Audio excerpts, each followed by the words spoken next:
Bonjour à tous, donc dans cet exercice, il s'agit d'étudier les variations de la fonction f de x ici, là. Donc étudier les variations de cette fonction, c'est aussi l'étude de la fonction, donc f de x égale exponentielle de 3x sur x moins 2. Donc qu'est-ce qu'on voit? On voit qu'il est interdit donc de diviser par 0, puisque on n'a pas le droit de diviser par 0, ça veut rien dire. Du coup, x doit être différent de 2, parce que 2 moins 2, ça fait 0. Alors, cette fonction, elle est définie sur, on va dire que son ensemble de définitions, l'ensemble de définition de la fonction, c'est en fait l'ensemble des réels moins 2. Alors, si on voulait mettre ça sous forme d'intervalle, parce que des fois on peut vous demander de ça sous forme d'intervalle, notamment ça peut être des exercices de seconde. Donc ça serait l'ensemble de définition, ça serait donc x appartient à moins l'infini, point virgule 2 exclu, union 2 exclu plus l'infini. Voilà. Alors, on nous demande d'étudier les variations de cette fonction. Quand on voit variation, on pense automatiquement à dérivée. Alors, on va dériver f' de x. Pourquoi? Parce que si la dérivée est négative sur un intervalle, la fonction sera donc décroissante, et si la dérivée est positive, elle sera donc croissante. C'est pourquoi on étudie la dérivée. Dès qu'on parle variation, il faut penser à étude de la dérivée. Mais pour cela, il faut encore savoir dériver. Ici, nous avons une fonction de la forme u sur v, avec u égale 3x et v égale x moins 2. Donc, on va faire notre petit brouillon. Donc, toujours faire un petit brouillon. Voilà. Donc, petit rappel. Lorsque l'on a u sur v et que l'on veut dériver u sur v, c'est u'v moins uv' sur v carré. Là, je ne vois pas des moyens mémotechniques pour se rappeler de cette formule, parce que le moins, il ne faut pas l'oublier ici. Donc moins, moi je joue avec la barre de fraction ici. Là. Voilà, là c'est un incontournable, on est obligé de l'apprendre. Donc du coup, notre u c'est exponentielle de 3x, et notre v c'est x moins 2. Alors, f' de x égale... Bon, là, je ne vais pas avoir la place. Je vais le faire ici. Hop. Alors, f' de x égale donc u'v. Ah oui, mais aussi, faut se rappeler que e de u, si je dois dériver e de u, c'est égal à u'e de u. Alors dans ce cas, il ne faudrait pas se confondre les u et les v, donc on va dire u de w égale w' e de w. Voilà. Donc, du coup, ici, on a u', alors on doit dériver exponentielle de 3x, donc ça fait 3 exponentielle de 3x. U'v, v c'est x moins 2, donc facteur de x moins 2, moins u, donc on reprend exponentielle de 3x, v', c'est la dérivée de x moins 2, c'est 1 fois 1, quoi. Voilà. Donc, sur v au carré, et v, c'est x moins 2, donc x moins 2 au carré. Voilà. Alors, on va essayer de simplifier tout ça. f' de x égale... Donc là, on voit qu'on a un facteur commun qui est exponentielle de 3x. Donc ça, toujours avoir le réflexe de mettre de factoriser ici, là, dès que c'est possible. Donc on voit que on a exponentielle de 3x, facteur 2. Alors, il ne faut pas oublier ce 3 ici, hein, puisque là, c'est 3 fois exponentielle de 3x fois le tout x moins 2. Donc, du coup, facteur de 3x, ok, 3 fois de 6, moins 6. Et du coup, moins 1 ici. Et donc, c'est bien le exponentiel de 3x qui est un facteur divisé par x moins 2 au carré. Je ne développe pas x moins 2 au carré parce que c'est intéressant. Là, on a un carré et un carré est toujours positif et ça va nous servir puisqu'il faut qu'on détermine là le signe de la dérivée. Ok, on va encore continuer à simplifier. Donc, du coup, on a exponentielle de 3x, facteur de 3x, moins 6, moins 1, moins 7, sur x moins 2, le tout au carré. Voilà donc ma dérivée. Alors, le but, c'est de savoir si elle est positive ou négative. Bon, donc là, je vais prendre une autre couleur. Au dénominateur, c'est un carré, donc automatiquement, un carré est toujours positif. Si à l'intérieur des parenthèses, j'avais un nombre négatif, le nombre négatif est élevé au carré, moins par moins, ça fait plus, donc automatiquement, on aura quelque chose de positif. Et si c'est positif, c'est positif. Exponentielle, on sait automatiquement que exponentielle, c'est toujours, la fonction exponentielle est toujours positive. Exponentielle de 3x, soit exponentielle de n'importe quoi, ça sera toujours positif. Hop, voilà. Donc, en fait, quelque part, ça dépend, le signe de la dérivée dépend de 3x moins 7. Donc, est-ce que 3x moins 7 est positif ou négatif? Donc, on va regarder. Alors, on va dire 3x moins 7, par exemple, il est négatif. On prend pour le cas où ça serait négatif. Donc 3x moins 7 est négatif, c'est équivalent à 3x est plus petit que 7. Puisque moins 7, il est passé de l'autre côté, est devenu plus 7. Donc ça, c'est équivalent à x est plus petit que 7 tiers. Ça veut dire que quand x est plus petit que 7 tiers, à ce moment-là, 3x moins 7 est négatif. Donc, si 3x moins 7 est négatif, quand x est plus petit que 7 tiers, ça c'est négatif. Négatif fois positif, ça fait négatif. Et négatif divisé par positif, ça fait négatif aussi. Ok? Et du coup, par voie de conséquence aussi, quand x est supérieur à 7 tiers, alors 3x moins 7 est positif. Donc, la dérivée sera positive. Donc ça, on va récapituler ça dans un tableau. Alors, avant de récapituler ça dans un tableau de variation, il faut bien reprendre tous les éléments que l'on va mettre dans ce tableau de variation. Donc, on a vu que la fonction, elle était définie sur R moins donc 2, moins le chiffre 2. Oui, j'ai oublié de dire aussi que la fonction aussi, elle est donc définie et dérivable aussi sur ce même intervalle. Donc, privé de 2.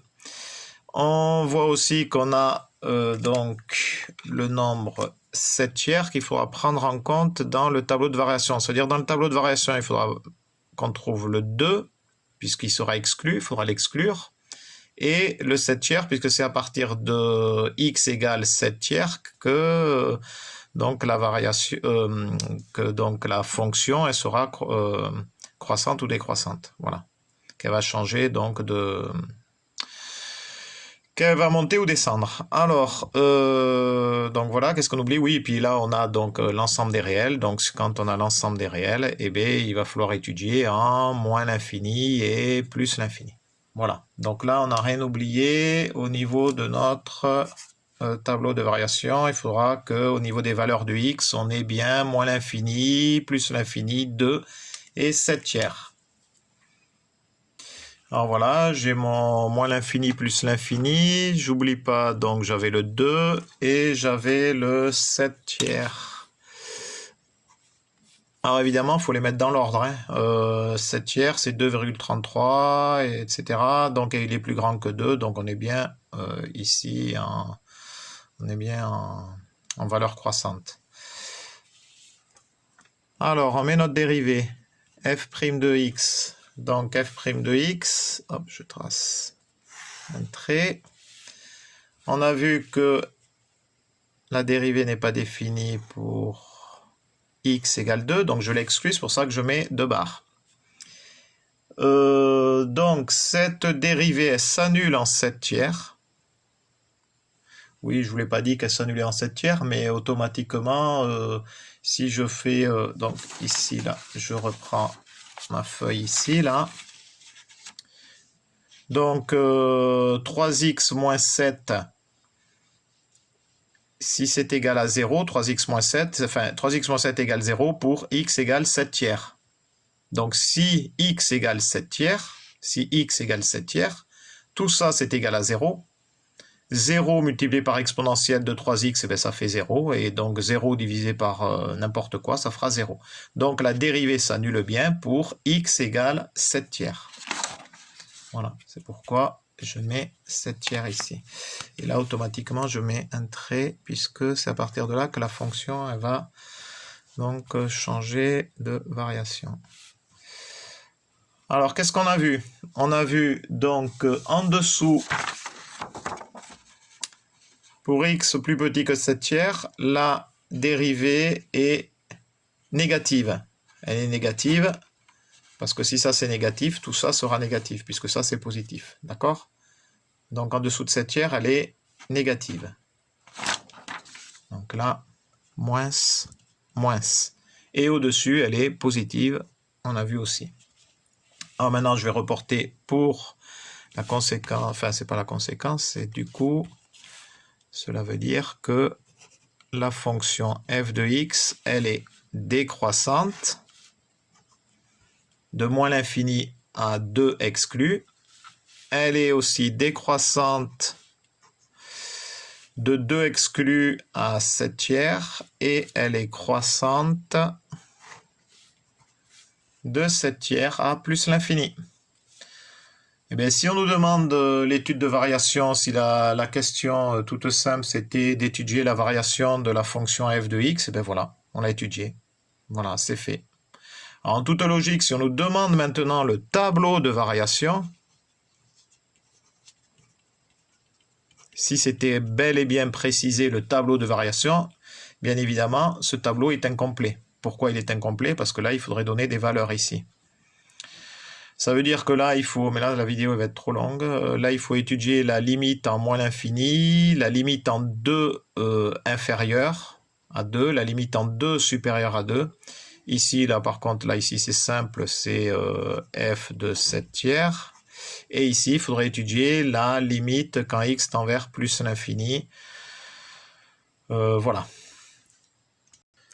Alors, qu'est-ce que ça donne d'un point de vue graphique? Ouh là là, est-ce que ça correspond à notre tableau de variation? Alors là, c'est un peu bizarroïde, n'est-ce pas? Parce que là, on pourrait penser que ben, c'est décroissant ici, là, et que c'est décroissant, et voilà. Voilà, donc ça ne correspond pas du tout à ça, puisque là, on a à un moment donné, c'est décroissant, et après, c'est croissant. Donc, où c'est que c'est croissant? Ben oui, mais là, il faut réajuster un petit peu son repère. Parce que regardez, en fait, c'est croissant à partir de 7 tiers. Donc 2,333. Prenons à partir de x égale 3. Donc x égale 3, c'est là. Donc on devra avoir une fonction croissante à partir de x égale 3. X égale 3. Donc 3, c'est ici. Elle est où ma fonction? Je ne la vois pas. Oui, mais regardez bien. Rappelez-vous, j'ai la fonction, donc ici au numérateur, j'ai exponentielle de 3x. La fonction exponentielle est une fonction croissante qui croît très rapidement. Donc si je prends x égale 3, j'ai exponentielle de 3 fois 3, donc exponentielle de 9. Bon, divisé par ensuite 3 moins 2, ça fait donc divisé par 1. Donc du coup, c'est exponentielle de 9. Regardez combien ça fait exponentielle de 9. Donc, est-ce qu'on voit bien sur la machine? Hop, là. Hop. Ah, punaise. Bon, pas trop bien, là. Voilà, exponentielle de 9. Hop, là, on voit. Zut. Bon, bref. Je vous le dis. Exponentielle de 9, c'est 8103. 8103. Donc quand x égale 3, y vaut 8103. Donc comprenez bien que ici, 8103, il faut le trouver sur l'axe des ordonnées. Donc on est loin du compte. Ah ouais, on va voir.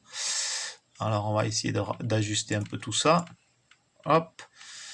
Et bien du coup, on va le chercher. On va chercher donc notre... Ça se passe comme ça. Hop, on va rétrécir. Ben là, dis donc, il va falloir aller...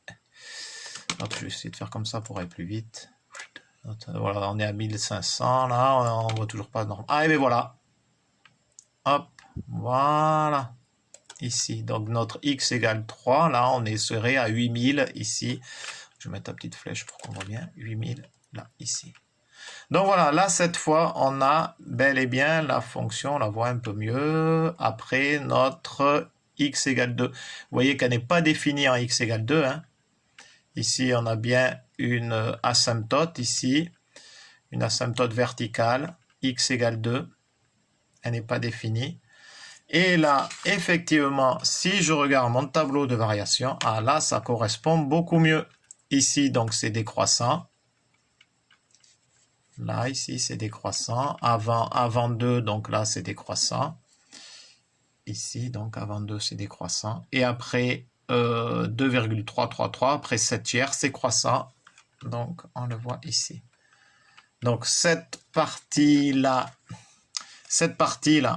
c'est avant 2, c'est décroissant, c'est cette partie-là. Ok, cette partie, elle est décroissante. C'est cette partie. Cette partie-là, c'est de 2 à 7 tiers. C'est cette partie-là. Voilà. Donc là, on est pour x égale 7 tiers ici. Là. Et ici, c'est f de 7 tiers. Donc cette partie-là, c'est cette partie-là. Et après, ça remonte ici. Donc cette partie-là, c'est cette partie-là. Voilà le lien entre aussi tableau de variation et représentation graphique. Donc attention, parce que si vous vous dites comme ça, alors je vais faire la représentation graphique et notamment sur votre machine à calculer lycée, il y a de fortes chances pour que vous ne voyez que ça, que cette partie-là. Et donc, ne pas faire en fait l'erreur de se dire ah zut, je me suis trompé, ça correspond pas à mon tableau de variation. Faut quand même quelque part étudier de plus près ce tableau de variation. Donc vous avez vu que faut vraiment reprendre les valeurs pour voir si ça correspond et donc après on ajuste notre repère. Voilà ce que je voulais vous dire. Allez, bonne journée. Allez, chat.